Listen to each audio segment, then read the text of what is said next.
Shall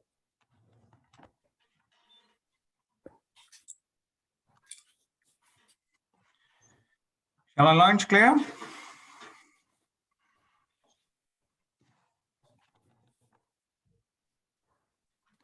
morning, everybody. I hope you can hear me quite well.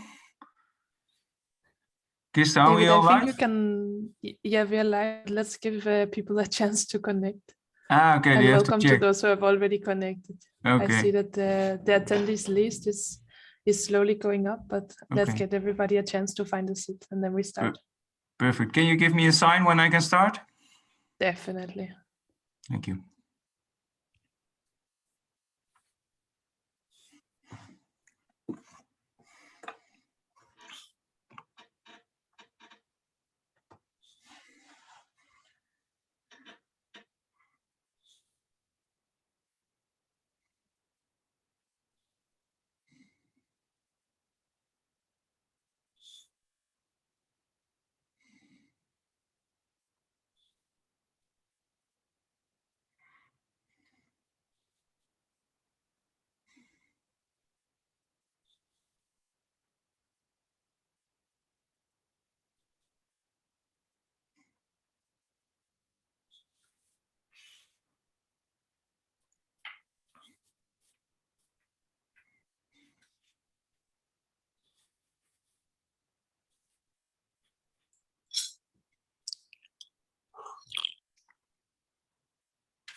Okay, so good morning, everybody, and welcome to the second E DSO in the Spotlight event, where we will present some of the projects from our members to answer to this question regarding blockchain and the DSO. Is it an opportunity for the energy transition?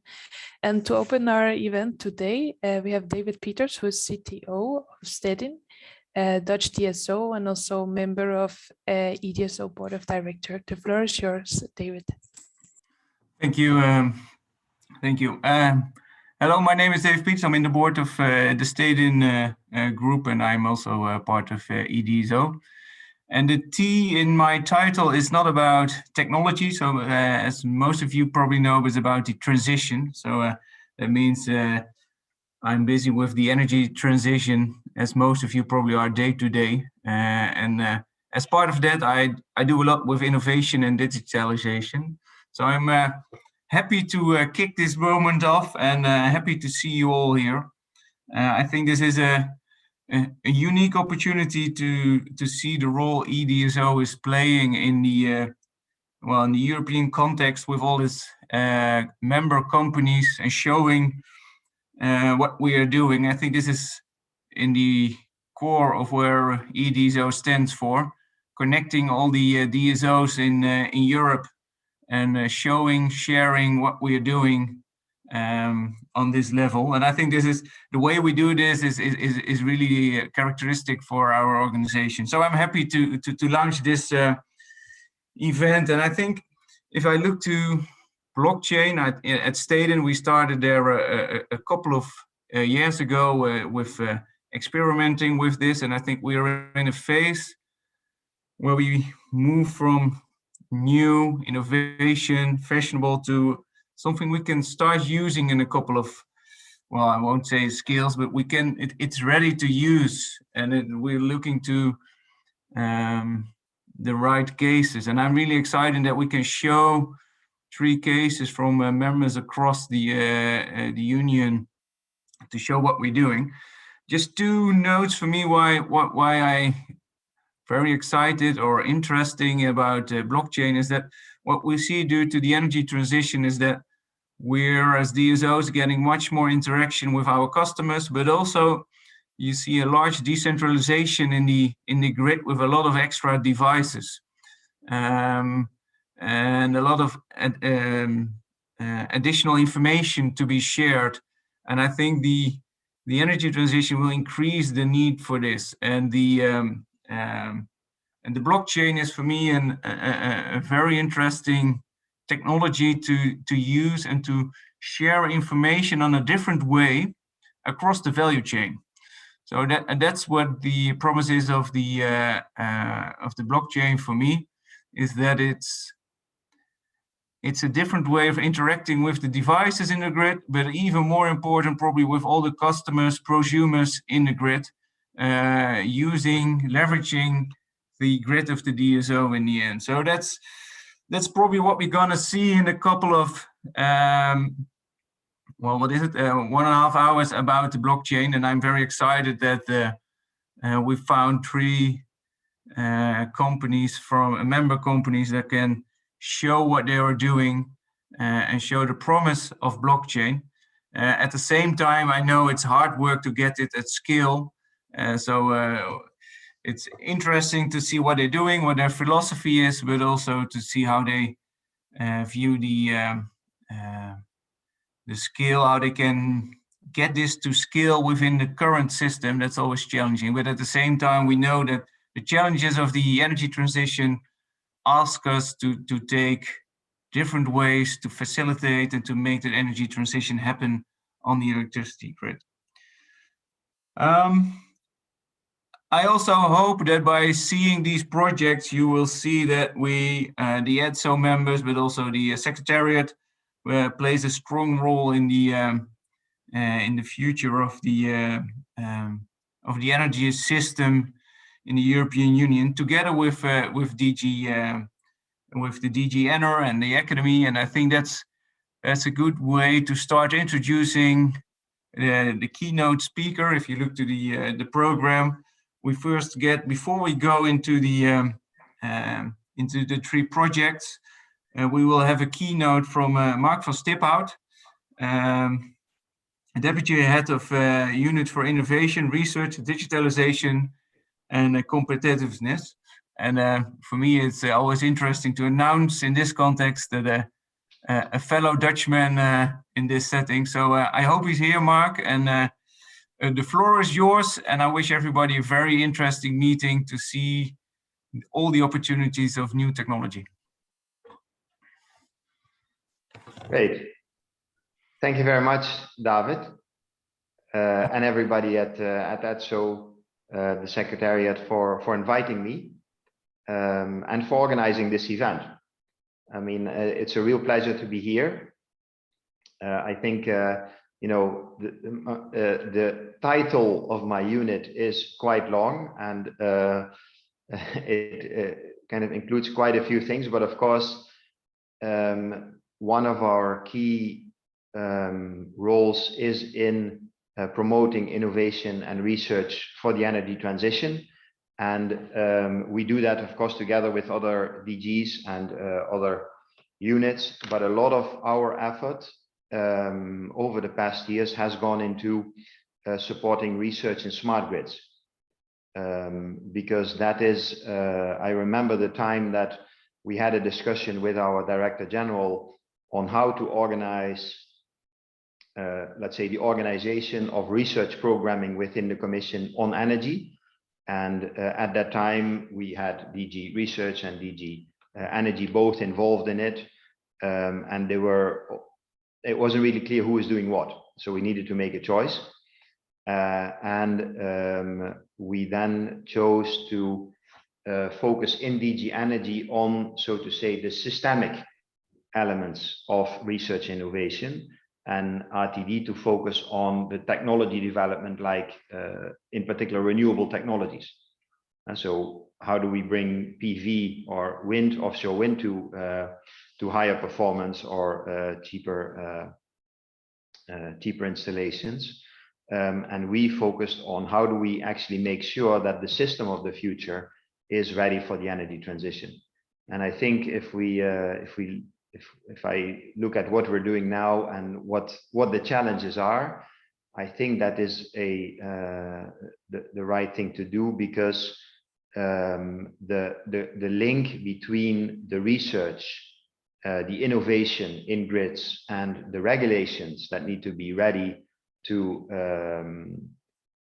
the regulations that are asking for more and more renewables, and the way that this means the grid needs to be organized to be ready for the future, are becoming closer and closer together. So I think within DG Energy, this is really an important role for us to make sure that what comes out of all these innovations is actually taken into account when we discuss the policy measures, and that we're also able to engage with regulators, both understanding the legal framework and the innovations that are coming to see how we can anticipate with the regulatory framework to make things happen. Of course, anticipating is quite a high bar, and I'm not. I know that is not always what's happening, but I think that if you take a step back and people say, how is the regulatory framework in Europe actually conducive to innovation or not?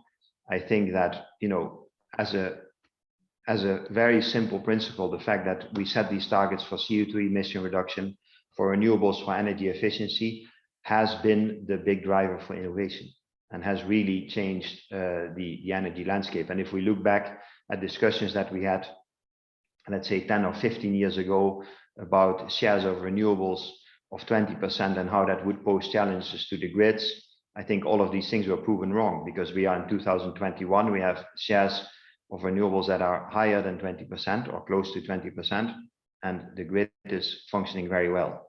But this, of course, cannot make us, does not mean that we can chill out, because the challenges are becoming bigger and bigger. So we really need to continue efforts in innovating and in digitalizing the grid. And I think this is also what our focus is for the coming years. And so I would like to present a few things linked to this that we are doing, in particular, the digitalization of energy action plan, because I think that is very closely linked to what the aim of the discussion today is. But I first want to mention a few things of our, so to say, track record of what we have been doing in terms of supporting systemic innovation in grids, storage, these kind of things through Horizon 2020 in particular, and through a structure that is called Bridge, where we bring all these smart grid and storage projects also together.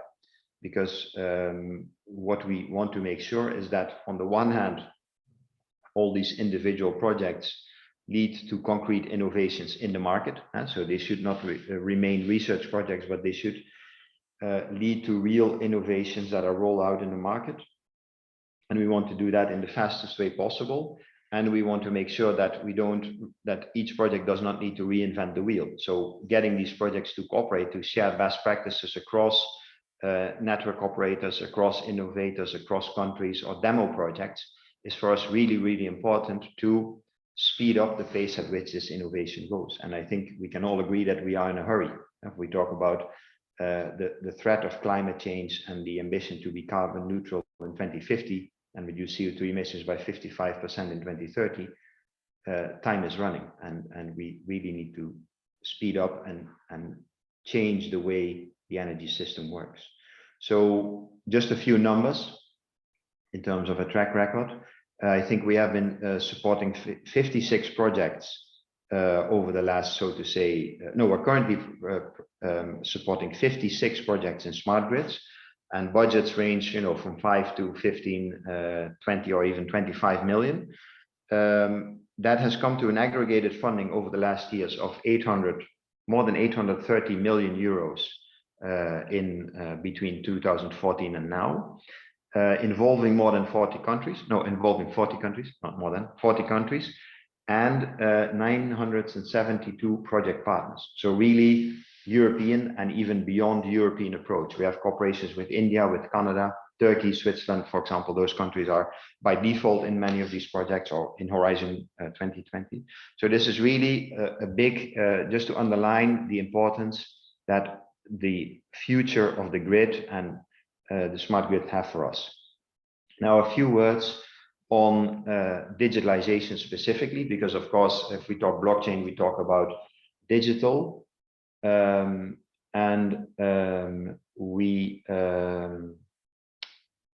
are currently working on an action plan that was announced in the Energy System Integration Strategy of July last year, so we want to create a digitalization of energy action plan to speed up the take-up of digital solutions in the energy system, because we think this can help in the energy transition. I apologize because I think in the title here a mistake slipped in, but it should of course read digitalization of energy action plan, background and context. And of course we have two very important priorities for the EU for these years, namely the Green Deal, but also making Europe fit for the digital age. And we think that those things can go very well hand in hand and can reinforce each other and can help the energy transition and can also help making Europe more digital, leading to digital innovation. And again, here, digitalizing the energy system and the grid and the way the networks operate can really be a sort of, how do you call it, accelerator or spinning wheel for a lot of innovations that are then facilitated by a more digitalized system. So we really think that this can have a big leverage effect. So if you can go to the next slide, please. Here are the 5 areas of the digitalization of energy action plan. These are all very closely linked. And this is as much a way of us being able to structure our work and organize it than it is 5 topics. Because you can see that there are a lot of links and relations between them, and none of them stands purely on its own. So the first one, and probably the most important one, is to support the creation of a European data sharing infrastructure for energy. You may have heard about talk of energy data spaces. We think that if we want to make flexibility markets work, if we want to support the integration of renewables, if we want to advance renovation of buildings based on better data that make these renovations more predictable, we need to make data sharing easy and seamless. So with the action plan, we don't want to define the targets for renovations or for flexibility markets. That will be done by the Energy Performance of Buildings Directive or the work that is currently ongoing on flexibility markets in our colleagues that deal with the internal market as part of the clean energy package and the electricity directive and regulation. But we want to make sure that the data sharing side of that is taken care of and is easy. And I think this is not self-evident. This requires public policy and coordination. And secondly, we want to make sure that when we talk about digitalization, this is done to empower consumers, to empower citizens, to give them better services. Thirdly, we want to make sure that the energy sector is also at the forefront of adopting digital technologies, which on the one hand is of strategic importance, because if you are one of the early adopters, you can also influence the way they are developed. And we think that this, in specific cases, for specific issues, this can really help the energy transition. The fourth one is then cybersecurity and data protection and privacy, because all of these things are nice, but if we don't take care of this, then it will all stay with nice talk. And last but not least, we also want to make sure that the ICT sector itself is a driver for renewables, the energy transition, and sustainable energy consumption, so to reduce its carbon footprint. And with that, with the action plan, we are also preparing a document that will define, that will give a lot of examples from projects. So this is already a request to you at EDSO and the 3 projects we're talking about today. We're looking for very nice, concrete projects that show the benefits of digitalization and that show concretely what we can do. And that, of course, we want to use to support the type of actions that we can identify in actually helping the digitalization. So if we go to the next slide. Yes, and here, in any case, I think I need to speed up. So here are a few more details on data sharing infrastructure, what we have in mind. I think I mentioned these things. The key thing probably to mention here is that, as I said, data sharing will not happen by itself. I think there are quite a few principles, and also within the European Commission from a digital policy point of view, data sharing is becoming more and more the principle if there is a business interest, if consumers or citizens want data to be shared. And what we like to make sure is to make this easy through a governance system, through a way that ensures interoperability, so that it becomes very easy, and that each individual company that needs to share data because a consumer or citizen asks him to, that he knows how this data can be shared, that he also benefits from data he will be able to get access to, etc.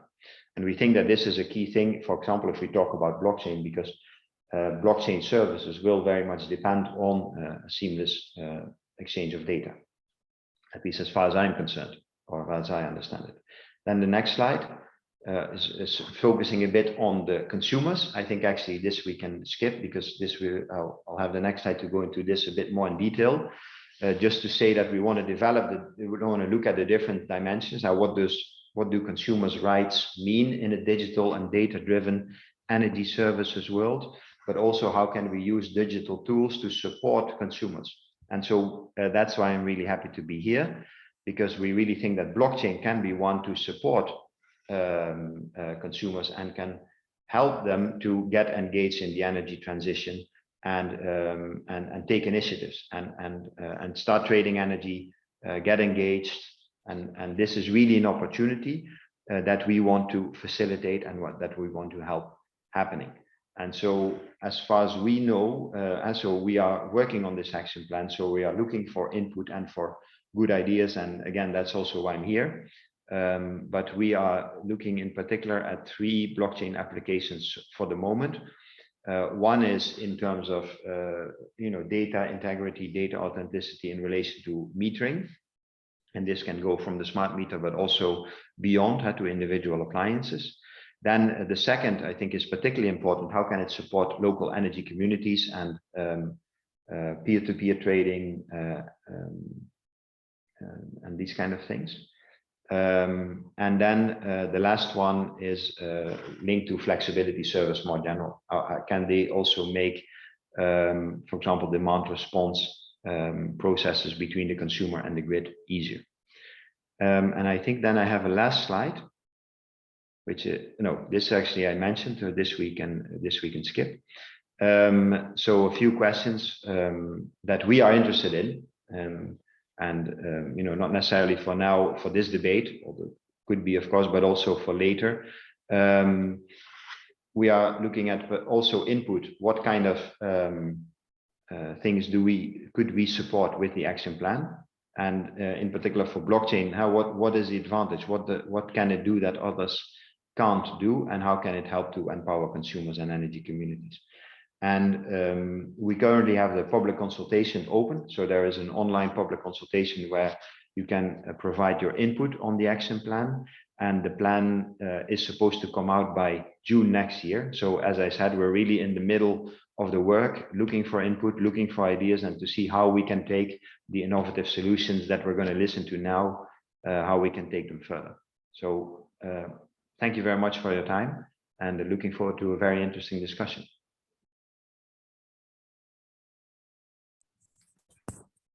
Thank you very much, Mark, for joining us and for giving the view from the European Commission. I will now pass over the floor to Jose Pablo Chavez from Comillas University, who will moderate the discussion between the 3 projects. And I just want to remind all of the attendees that you can join the discussion, of course, on the social media. In the bottom, you will see all of the relevant hashtags and handles. And as well, of course, if you have any questions, don't hesitate to post them in the Q&A. The floor is yours, Jose. Okay, thank you, Kirsten, and welcome everyone. And thanks, Mark, I think, for this very good introduction, and also making this link on the importance of policy making, and also how different projects can support with, as you request, evidence and from an implementation. I think we had here quite good examples of this. And the idea again is that each of the presenters make a short pitch on their solutions, and if there are questions regarding doubts or that you may have, please ask them on the chat, We can take them after each presentation, if just clarification questions, and more details or further questions, we can have them at the end. I think involving the three panelists here, and we can have more as an open discussion. I will try also to guide and with the help of Kirsten select also some questions from the audience. That's a bit to set up the process, and yeah, we can just welcome the presenters and also thanks EDSO for the invitation. Thank you.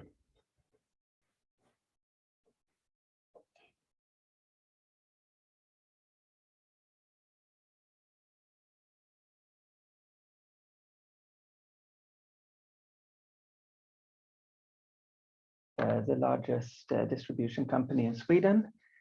And the next slide, I think, is controlled by not myself. So if we continue to the first slide of the presentation, I will be presenting work done in a Horizon 2020 project called Coordinate, where we demonstrated the flexibility services in 3 corners of Europe. Next slide.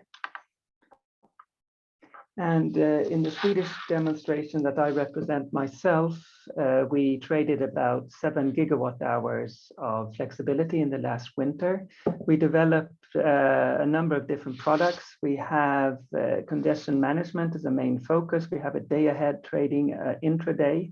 We call this a multi-level market because both local DSOs and a regional operator above them can both buy flexibilities from the same providers. We can also forward bids to the transmission system operator and their frequency restoration. But the main topic for today is one of the projects that is used for a peer-to-peer market that I will be describing more, and that is the part where the blockchain was implemented. So next slide. Next, yes, there are many pieces required to get a working market. On the left of this figure is really the DSO side, where we learn to work with the flexibility. We'll have the tools there to know how much flexibility is to be cleared at any given moment. On the right, we will have the flexibility provider side, where we are working with contracts and so on. And the blockchain implementation, which is highlighted with the next click of the presentation, is the area of the blockchain. Next slide, please.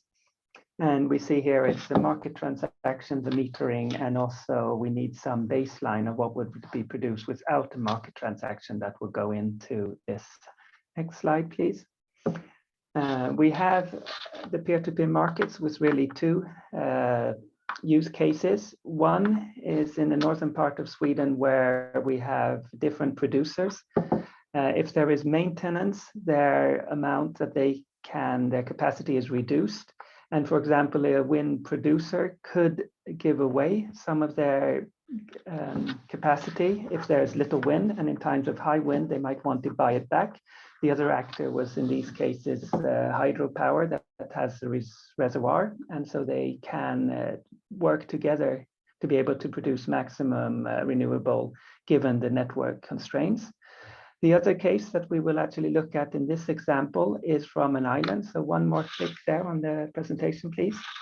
And here we have also a wind producer. In maintenance, they were curtailed, and if they want to produce more, they actually contract a local district heating company, encouraging them to consume more, because the net flow out of this island, which is limited by an HVDC link in this case, would be unaltered by this. So continuing to the next slide. The question we have is, why use a distributed ledger? For us, it was much about the system fairness, showing this to external parties that they can verify that the wind producers were buying something that would have not happened anyhow, that this is a true increase of consumption. We wanted transparency because the DSO, which I represent, is not actually part of the trade, but when they go over their limit, we want to see that it was matched by a valid transaction on the peer-to-peer market. And in the end, the blockchain is also used to keep a record of who should be paying who. among these actors. Next slide. We chose to use a private SRM network because we saw this as a fast, low cost, but also scalable solution. For us, it was very important with the self-enforceability with a smart contract where we could execute this code automatically. And there was also a solution with a validation process where we could match the metered values towards the expected traded volumes, comparing with the baseline and having this automatic validation that then said which of these transactions should be paid for. Next part of this slide will show that we use two types of contracts. The energy measure smart contract is taking in the reading values, and once these have been verified to be a valid delivery of the flexibility, a value transaction smart token is created. And this last part here, there's also a web interface. So going on to the next slide. We see on the left some examples of the web interface where we can monitor the transactions, also see the metered values that were collected. The metered values are only written to the blockchain when there is a market transaction that has taken place. We see this as a way of showing a subset of the data, which is in a tamper-proof ways. Next slide. And a little bit more on the actual technical design. We have a marketplace. This marketplace will then have an API. So when the transaction has taken place, it's a valid trade, then the REST API will make the data available to the actual blockchain implementation. They will be monitoring the metered values. They will look at the traded volume and the baseline, and where they will write the smart transactions and publish them in this blockchain. Next slide. Before just showing a few slides of our implementation, just to summarize our use case, we are using the distribution ledger because the DSO can validate the capacity surplus of one party, that it has been met by another flexibility provider. And this we can do even though we are not an active part of this trade.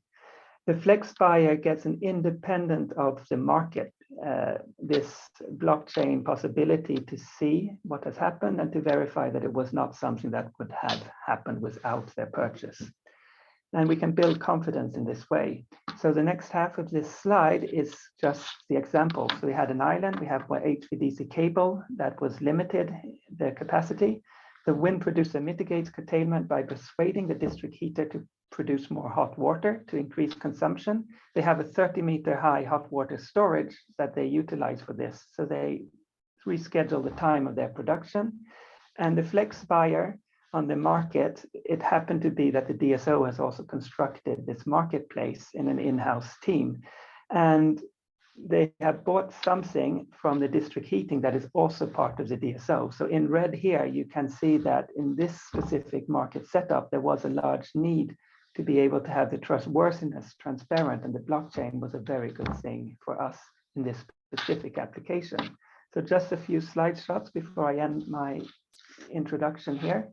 You see on the left a bit of the market view where there's an indication of the amount of curtailment they will have. There have been some buys, some matches of requirements, so they have got a slightly increased subscription here. And on the last slide, we can see, the next slide please, the log of the transaction, how it looks in the user interface.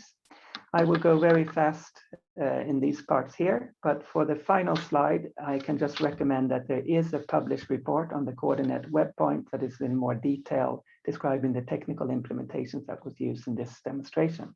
Thank you very much. Mm-hmm. Thank you, Nicola.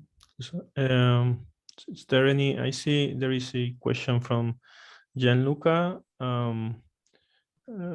We can leave it to the end, just in case. I think that this could be more general on the technology itself. So I will keep us a first question, if you agree.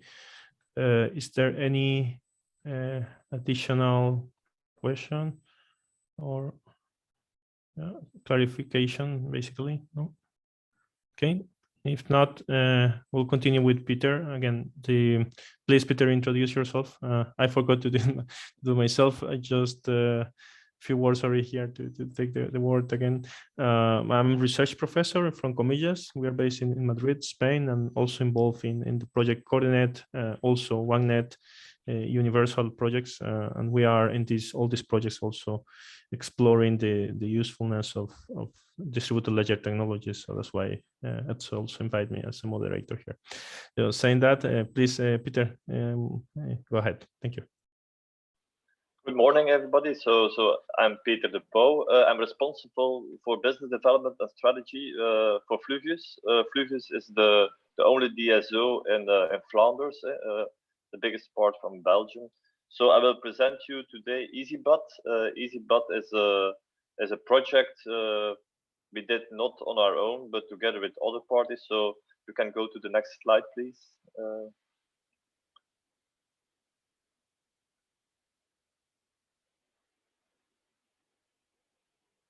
Okay, yeah, that's great. So what was the purpose of EasyBat? So EasyBat is really a tool we installed to help the lifecycle management of batteries. So batteries, home batteries is really very booming in Flanders today. We really have an exponential growth of more than 2000% compared to the year before. So it's also something that's really difficult to integrate. There are different parties involved. So we really focused on the management of the life cycle. You see here the life cycle, and it goes from production of the battery and really the recycling of the battery. So we try to manage the whole life cycle management with this tool. So for me, that's already one big takeaway. If you are considering to use blockchain, that is really, I think, the strongest advantage of blockchain is like it's really a big tool to create ecosystems around one topic. So to really connect different parties around one topic and to build the solution together. So if we go to the next slide, what we actually built is like a scalable solution. It's also really important. So I'm talking about an exponential issue. So scalability is one of the main topics when we were looking to solutions. It's shared and decentralized. Also very important is that it's really starting from identities that are connected and that like quickly you could go to transactions without any fear that there is like fraud in the system. So, and we also using an open standard, open source is also a very important aspect because it's a step up towards really co-creation with others and like making the system evolving itself. When we go to the next slide, we go some more in detail on the life cycle and the different aspects that were involved in the setting up the solution.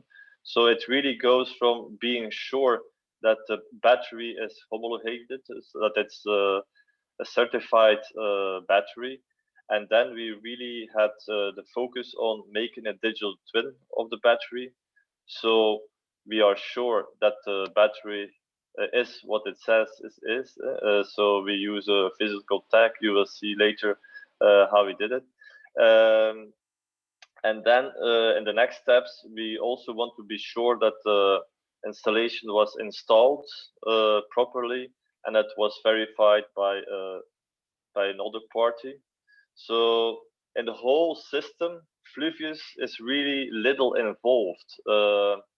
But we have an official role in like registration. We have to attest that the battery is installed properly and that it can be used in the whole ecosystem of electricity. So that's one of our focuses.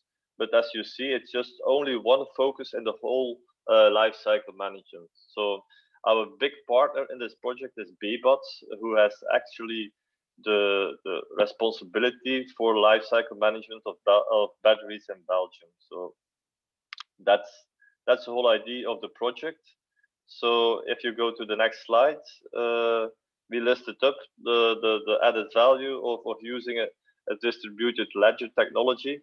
So first of all, the biggest takeaway for me is it's really suited if you want to create a shared ecosystem with different parties, and also the aspect of it grows step by step, and it can grow fast is a very important aspect.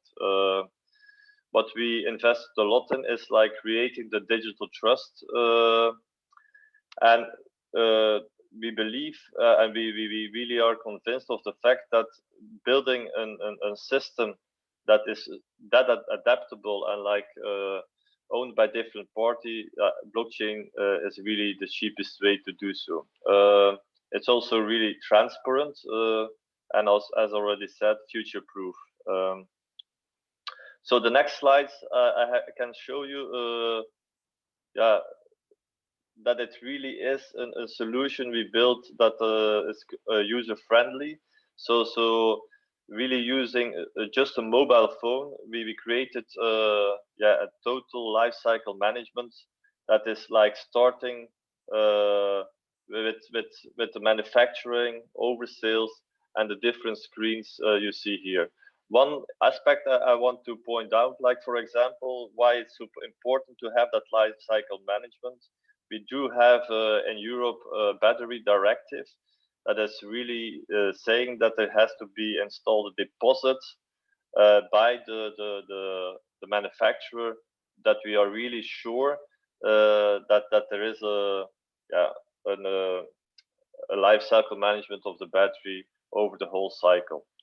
So here you see how with a few screens we managed to register the installation, and on the next slide you see the screens we installed to verify. So it's really an independent body who verifies the proper installation. Also, this point is very important if you want to be sure that, like for example, for flexibility reasons, the batteries do what they tell to do. So it's very important to have like a verification on that. And this is the last activity I want to show is like we already installed the possibility to activate the battery from outside. And so we entered here the possibility to have other parties really have control of the battery. So we have a really flexible solution in the market. And as a DSO, that's the last slide. We, of course, we are also interested in having the overview. So in the whole energy transition, having the figures where batteries are installed, how they are activated, what their actual status is something that's really important as a DSO. So that's of course one of the reasons we were involved in the project and still are involved in the project, to really have a clear view on this exponential growing business is home batteries. Yeah. So I'll be glad to have some questions if there is time for that. Okay, thank you, Peter. There is one here I will take because I think it's specific to your presentation. Is VREG regulator? I think is the Dutch regulator financing Fluvius DSO for this innovation? So no, so the financing has been done by EasyBat. So that is really the company who has the responsibility for managing life cycle management of batteries in Belgium. So now they are really looking out for the rollout, how it will be financed. But we are just one of the parties who is helping to install the whole ecosystem. So we have the know-how and we help EasyBat to set up the life cycle. Sorry, I said Dutch, but I meant Flemish. Sorry for that. I think you got it anyway. Thanks. Then there is, I think we have here two questions that are, I think, general for the three cases, so I would prefer to make them at the end. So anyone can answer if you agree. So if we don't have any other question, we go to Gregor presentation. Thank you. Thanks, Pablo. Yeah, my name is Gregor Talian. I'm with Energienetze Steiermark. We are the biggest DSO in the federal state of Styria in Austria. Not only one, but the biggest one. And in the company, I'm in the asset management department responsible for innovation and R&D and new technologies. And in this role, I was also coordinating the project called Blockchain Grid. Please go to the next slide.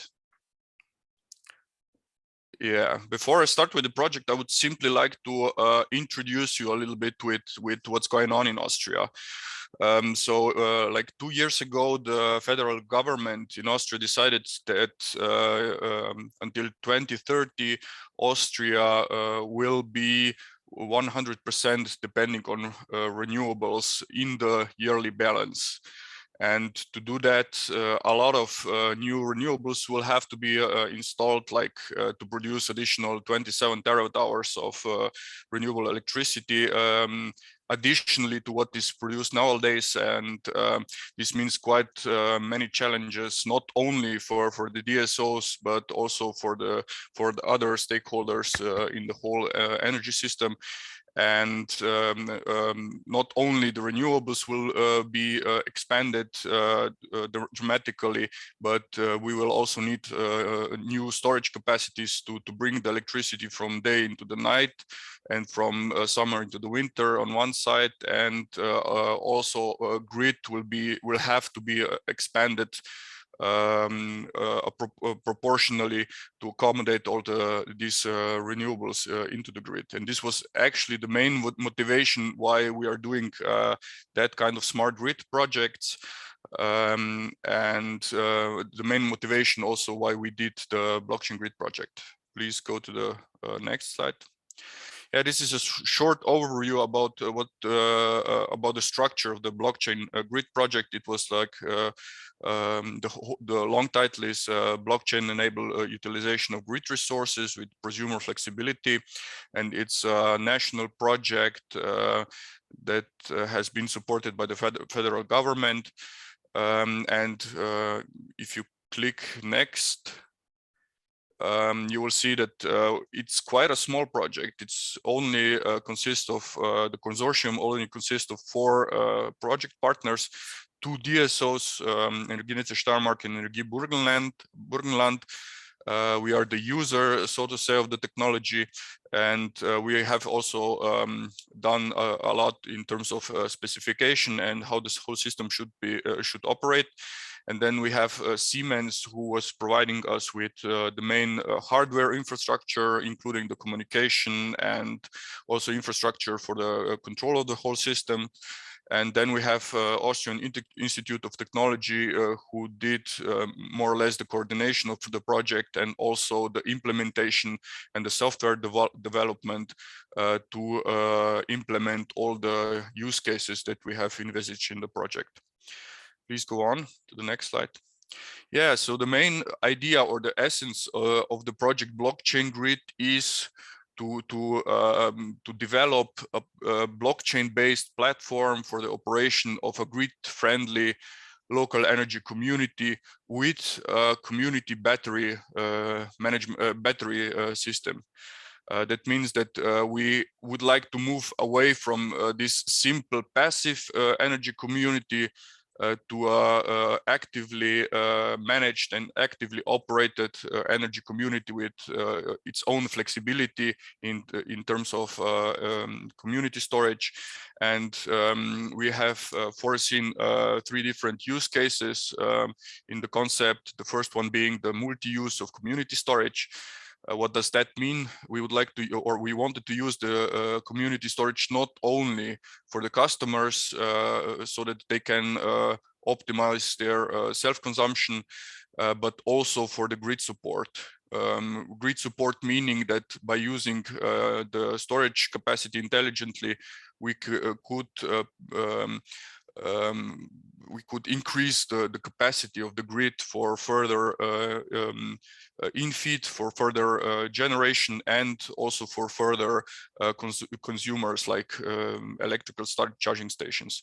The second use case that we have foreseen was also the so-called peer-to-peer or peer-to-community trading, so that you could sell your surplus of electricity produced to your neighbor, which is in the same community.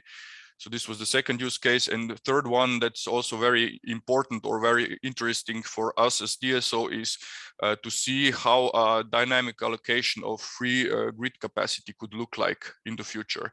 That means that we would like to move away from this classical worst case scenario planning and operation of the grid to a more proactive grid operation where we measure and calculate free grid capacities at single point of connection in the grid, and we also allow the customers to consume more than their contracted capacity if the grid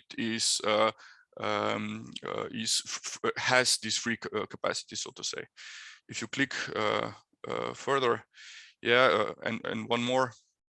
Yeah, in this project, like you can see from the title, we used the blockchain technology, and our main motivation, we have prepared this project 2016, 2017, and at that time the hype with blockchain was starting, and everyone was telling us that blockchain is such a silver bullet technology, and it will manage everything in the DSO grid. And we simply wanted to see at the beginning, because I have to be honest, we didn't know what were the advantages and disadvantages, and we wanted to look into the technologies and to see what it can offer in relation also to the classical IoT technology with central database and central controller. So that was our main motivation to use blockchain. And if you click one more, yeah, in the project we decided to use private permissioned blockchain. One of the motivations was also to see if we can build blockchain environment that is GDPR, that conforms to the GDPR data privacy rules. As you can probably imagine, it's not that easy to make a blockchain technology GDPR ready. And this was one of the objectives of the project, and we used Ethereum parity with proof of authority. So we wanted to move away from mining and to go to proof of authorities, to sealing instead, to decrease the energy consumption of the technology itself. So if we go to the next slide, this is the field trial location in the southern Styria, in the township of Heimschuh.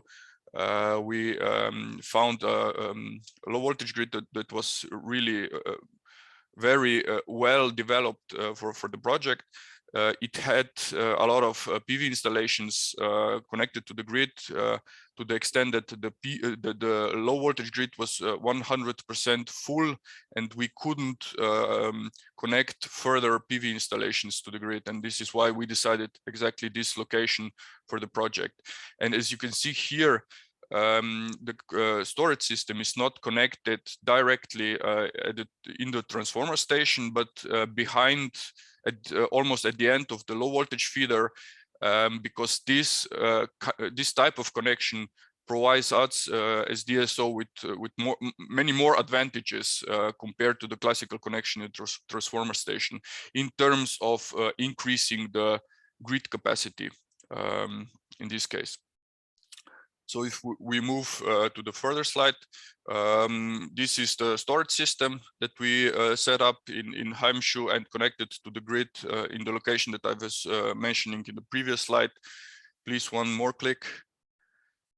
We did the hardware development and installation. We installed the measuring devices and the blockchain clients at 9 customer locations.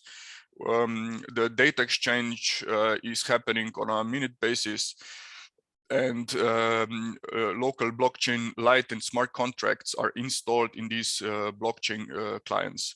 Additionally, for the third use case that I was mentioning, for the dynamic allocation of free grid resources, we installed 2 charging stations with 20 kV each. Please go to the next click.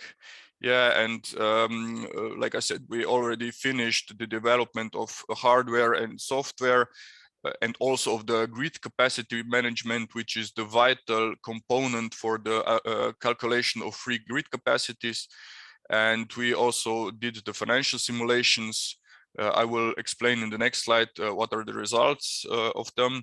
And I would like to once more point out that there has been in the project simultaneous consideration of grid and market use cases. So the storage system, for instance, was not only used for the customers, but also for grid operation.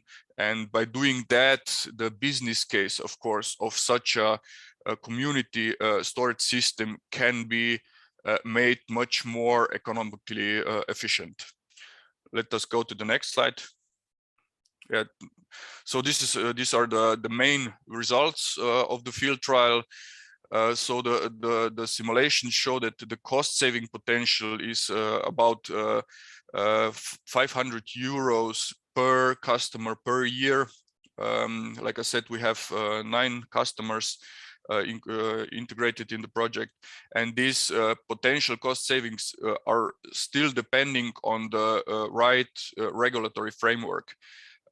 In Austria, the parts of the clean energy package still haven't been implemented, and we are still expecting that, but we are looking forward to in 23 and or 24 when they will be implemented, that this concept will be able to that we will be able to roll it out.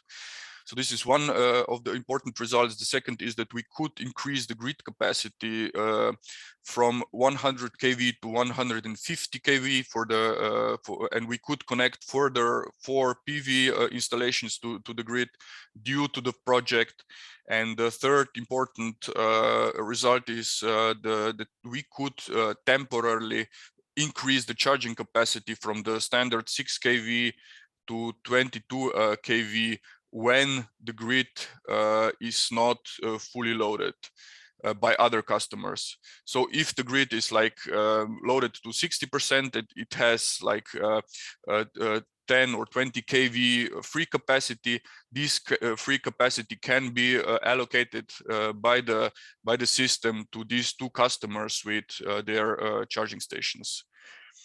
Yeah, that would be about the results. The project, the findings generally, it's from our opinion, it does definitely make sense to use very cost intensive, very investment cost intensive battery technology for multiple purposes, not only for customers, but on the other hand also not only for the grid operator, but to try to combine the use cases. And we have made it also, we have shown that this can be made possible. And what we need is, of course, the expansion of the legal and tariff framework, because right now in Austria, there is still the problem that if the customer uses the community storage, it has to pay double tariffs and double levies and double taxes. And this, like I said before, this will be probably make better 23 or 2024. For us as DSO, it's very important that we are allowed to either buy flexibility, like storage flexibility, or set up our own storage. And what's actually also very important is that the local energy communities legal framework should also enable the communities to use storage technologies. Yeah, and the central message is that we have shown that that kind of innovative and very active local energy communities can be made possible by using that kind of blockchain technologies. Yeah, please go to the next slide. This is also the last one that I've prepared for today.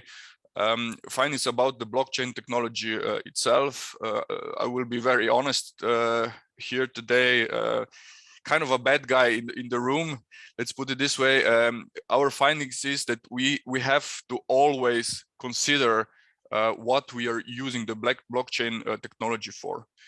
This technology is not suitable for every use case, and we have learned it in our project, for instance, that we actually misuse the technology to save and to store a lot of non-critical data. And this is, in our opinion, not the right way to use the technology. You have to consider first if what kind of data you are storing, what kind of use case you would like to implement with the technology before you move and make this decision. There can be, of course, certain potentials like trust and transparency. We have heard that today that these are the main advantages of the technology, and that many things can be also done automatically through smart contracts. There are some disadvantages as well, like scalability can be quite an issue, and it could happen that the technology can have increased costs for like hardware that has to be installed at the level of the customer.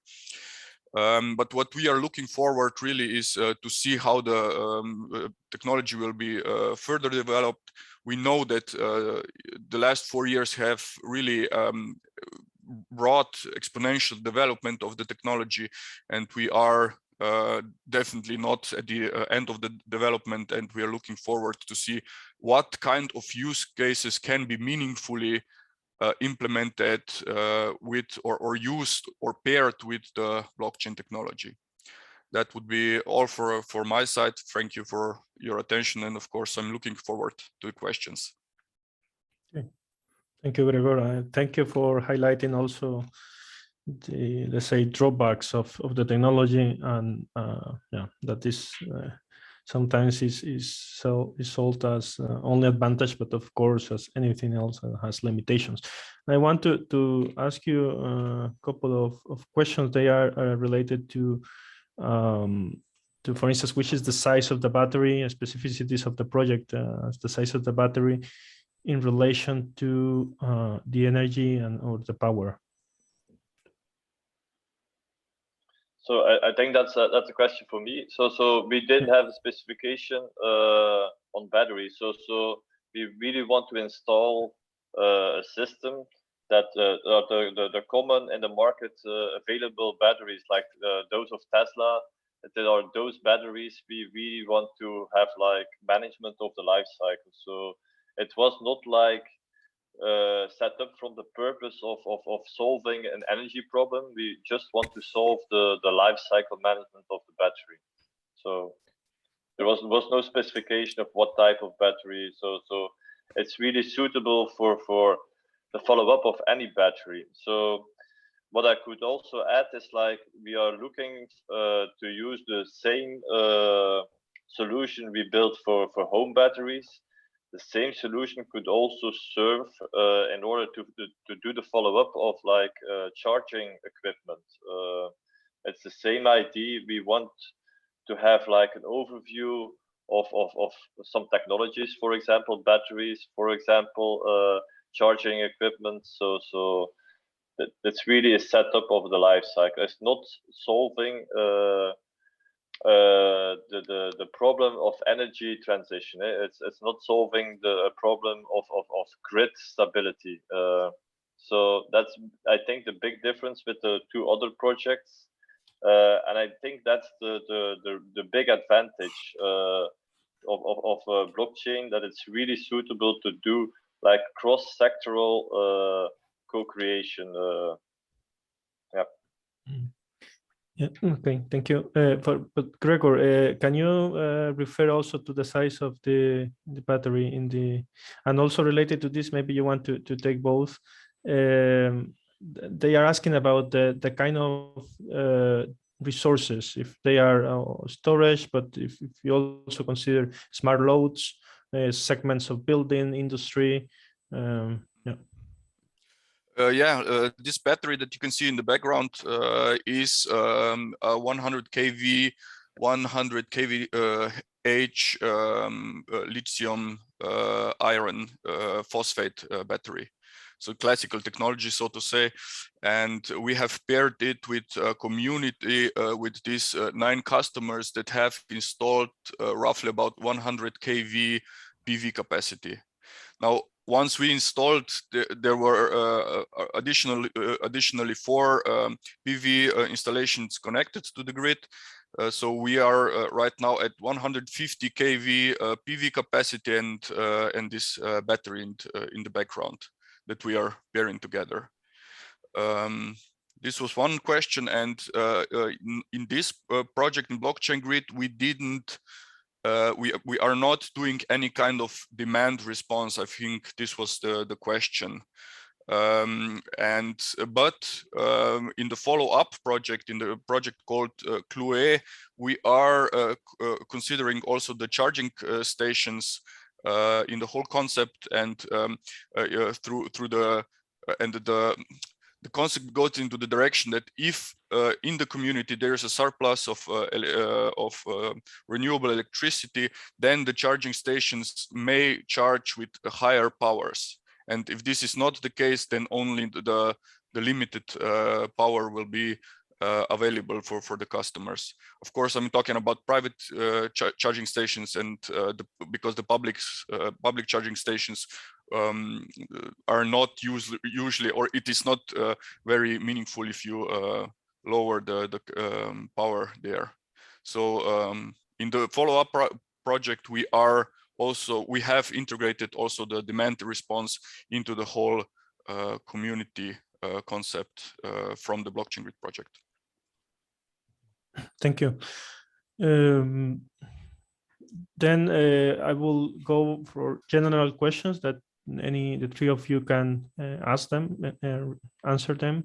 The first one, the first question raised by Gianluca fully is that some analysts claim that private permission blockchain networks compared to the public permissionless do not guarantee full immutability. Can you comment on this? Any of you, if you want to? Yeah, I think if I were to start on that one, yes, we introduced the blockchain technology as a complement to our market platform in order to enhance the trust that different market actors would have in this trade.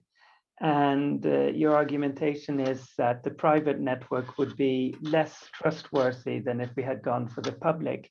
I think Gregor had several reasons why we would be a bit skeptical in making this data too publicly available. And for us, from a purely pragmatic approach, it is if the actors would find the private network trustworthy enough, there would be no reasons to try to enhance that even more by making another implementation. So that would clearly be something that over time would be judged by the actors and decided if we were to try to make this even more trustworthy. But for now, it was just seen as good enough for our needs. Okay, thank you, Nicolas. Gregor or Peter, you want to answer that one? No? Okay. Yeah, as a colleague of Mark, Peter, yes. I worked on it on the EasyBat project. I just want to elaborate on the network. We're using a public EVM network. We're actually deploying on the Energy Web. Energy Web is a Ethereum clone that has a POA on it. And with using this proof of authority, there are now 50 validators, and there are all reputable energy companies. So everything that is happening can be audited and can be seen in full transparency on chain. So yeah, that's part of the solution. And of course, like for solutions like EasyBat, it's really important that everything is public, because we actually envision that, yeah, customer-owned assets will be onboarded in the future. So if this would be a private network, they would still have to apply for adding assets and so on. But it's like you say, for the test systems and especially for the cases as shown, it really doesn't matter. If you want to like deploy this on a public network, it's done in a matter of days. Okay. Mm-hmm. Okay, thank you. So if I've comment this also from my point of from our point of view, we didn't kind of in the first place try to optimize the blockchain technology used for our use case. So we just made this decision, and at the end of the project we had a discussion how that kind of implementation would look like if we would make a rollout, and we would probably definitely switch also to public blockchain technology. And what we would further do is also we would include in our project we only foreseen 2 validators, and in a more broader rollout we definitely would include also many more additional validators to the whole concept, which would make the concept much more transparent and more, and this way we would achieve, or we would use all the advantages of the blockchain technology. Very good. Does it mean that you need more, let's say, research to compare the different solutions, and the is that the case? We would definitely need a further project to optimize the technology used. Okay. And what makes sense and what doesn't make sense, because all the measurement data doesn't make sense to store into blockchain technology. So it's we have heard about this pairing of blockchain with data storage in the web, and that would in our case probably make more sense than the concept that we use in our project. But like I said, that should be investigated in the further project. Okay, thank you. Let's move. We have a lot of very interesting questions. I'm afraid we cannot cover all of them. Let's try to be very quick. So a question from EasyBat, for EasyBat. The question coming from Morsi says, how blockchain is cheaper, faster, and safer compared to other solutions? Have you compared that? So the big advantage is like there are different parties who have their own problem. So if every party should build his own system to solve his problem, that would cost a lot. So for example, we only have to register and to validate that the proper installation, but like BBAT has another system to do his kind of job. So the big advantage is like building trust within the system. So it's really built in from the technology that is like everybody can do his part, but you have like a common solution. That's the big advantage of the whole idea. So we didn't have a comparison, but we are all convinced like the way you can work together, like building your own specific parts and that integrating in the blockchain is a big advantage. The trust is really built in the technology itself. So that's the big advantage. Each party can focus on its own tool set and like let the blockchain integrate the whole. Okay, thank you, Peter. Another question from Jeluca, I think that's also trying to contribute to the questions from Mark at the beginning. has this project and policies started a dialogue with the regulator government to understand how to make the proposed technology or solution legally recognized or adopted, and how to make these smart contracts really accepted as contracts. Also, just wondering if related to this, as is related to regulation, have you considered some regulatory exceptions, such as sandboxes, to really try and make regulatory recommendations? I think that's a very good question. From the project I represent, I can say that we have not looked into that. We have also seen, which I think was mentioned by Gregor, that double taxation for both in-feed and out-feed can be hindering. So there could very well be a need where one would like to make these contracts maybe accepted by a party like the tax authorities in order to have some tax leverage in specific cases. We did not run into that in our project. For us, it was the different parties who were to settle the different costs between them. So there was no need for this, but I think it may well come. And so it's a very interesting question, and something that would probably enhance the use of this technology if that was brought up by a future project. So does anyone else in the panel want to follow on to this question? Yeah, I mean, this is exactly what our next step is in Heimschuh. We would like to make a sandbox project as add-on to what we did on the technical side, because in the blockchain grid, we couldn't do the billing. We couldn't put the advantages of using the storage system on the customer monthly bills. So that step is still missing, and that should be covered in the sandbox project. And there's also one important thing here. Austria has implemented the renewables directive from the clean energy package in June, and in this implementation regulatory sandboxes are also foreseen. And there's also already a call out from the national R&D supporting agency for regulatory sandboxes, and we are already preparing a project that will cover innovative grid tariffs in our case in Heimschuh.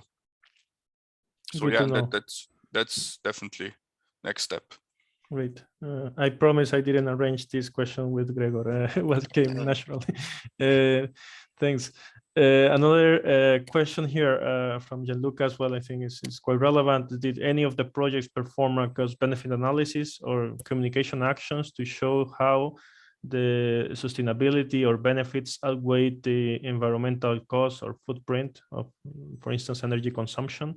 So comparing the benefits with the additional cost. And I imagine in some of the cases with it requires a lot of computational effort considering that.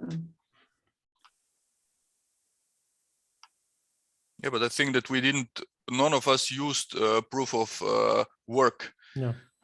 So I don't think that this additional computational energy or computational capacity is such a critical issue.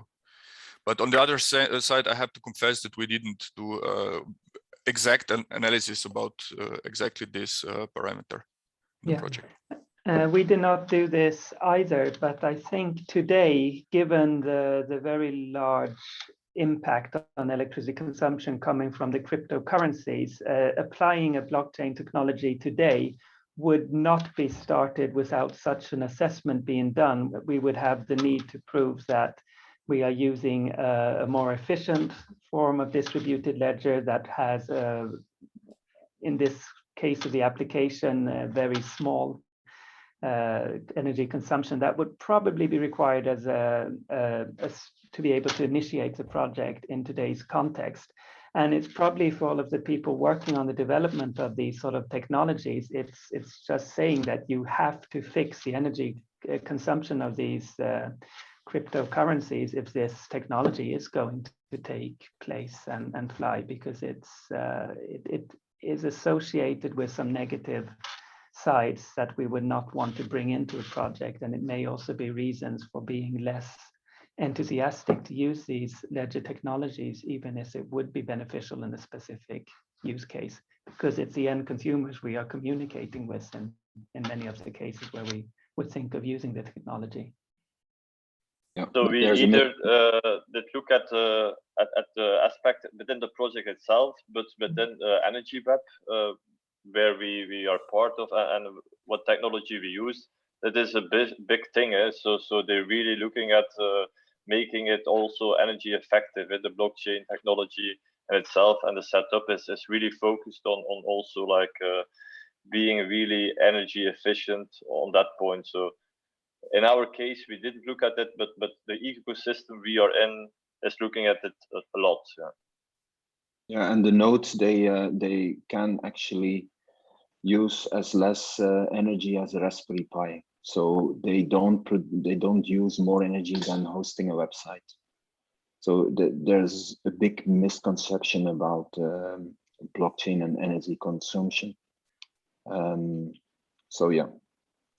And that, as mentioned by Gregor, that there are different consensus mechanisms, and the proof of work that is the more energy intensive is not the only solution, and as you explained, has not been used in any of the projects. Okay. Gregor, also from Gianluca again, says that why isn't blockchain not suitable for storing large volume of data? Isn't it a matter of scalability of the current technologies? And he asked that if there aren't new distributed ledger technologies more performing better. Well, I have to confess, I'm not the biggest expert of the technology myself, but from my understanding, the problem was quite a high overhead, and we had problems with communication because quite of this overhead, which is causing, if you transmit, which was caused by transmission of a large amount of data.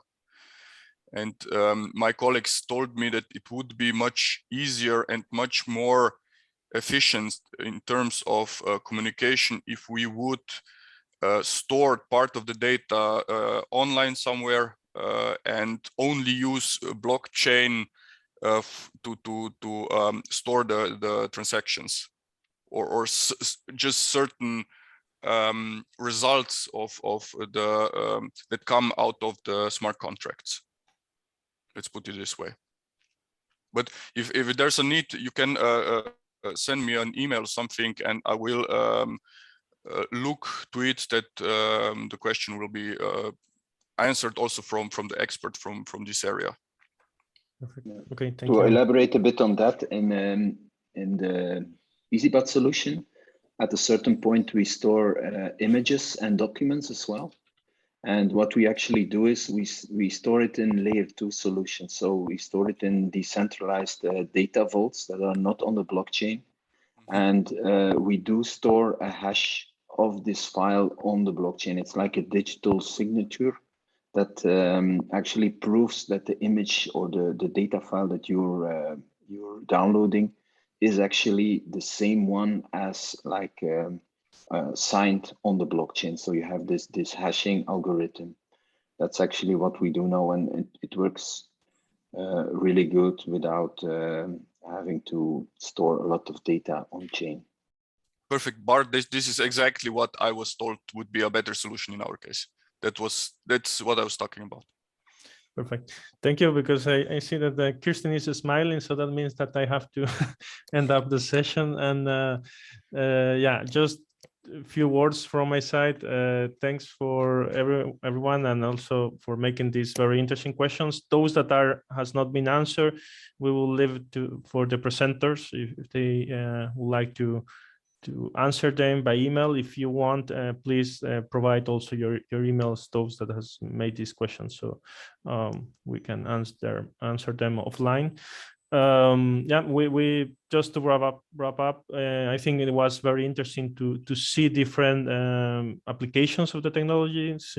Also, we comment some of the limitations. It's not the technology is not useful for everything, but it seems that there are some of limitation and also misconceptions. As I will say, one of the last comment on the energy usage, that is not always the case and depends really on the consensus mechanisms used.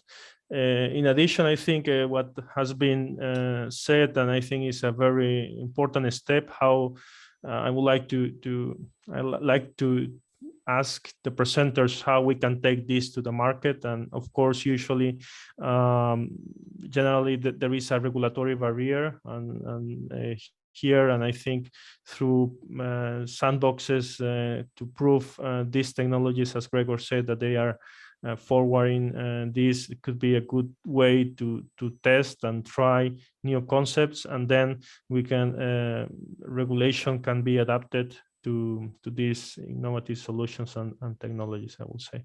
And also another question that has been raised is the necessity as well to make this cost-benefit analysis, and also related to, I think Gregor mentioned, to really look at what is the best technology that can fit to the different use cases. And I think that is needed to be performed, and I think deserve further analysis and developments also. So with this, I know that I'm missing some of the important points, but I would like to give the word to Kirsten to close the session. Thank you. Thank you, Jose, and thank you also to all the presenters. I feel like that we only kind of touched the surface, and we could definitely continue this conversation. There are still many things to be learned, so maybe in a couple of years, when even more projects have experiences, we can start again this discussion, and I hope you will also be available to join us then. Before letting you all go, I just want to let you know that next week on the 25th of November, Coordinate, which was also present here and that EDSO is also active in, will have its stakeholder forum. So there's a chance to meet Nicolas again, even if online partly, and learn more about the project and the application of the innovative technologies, not only blockchain, but also peer-to-peer market trading and other necessary requirements for flexibility markets to function. So thank you again, everybody, for participating, and we're looking forward to see you to the next projects in the spotlight. We wish you all a good day. Thank you. Thank you. Thank you. Ciao. Thank you. Bye.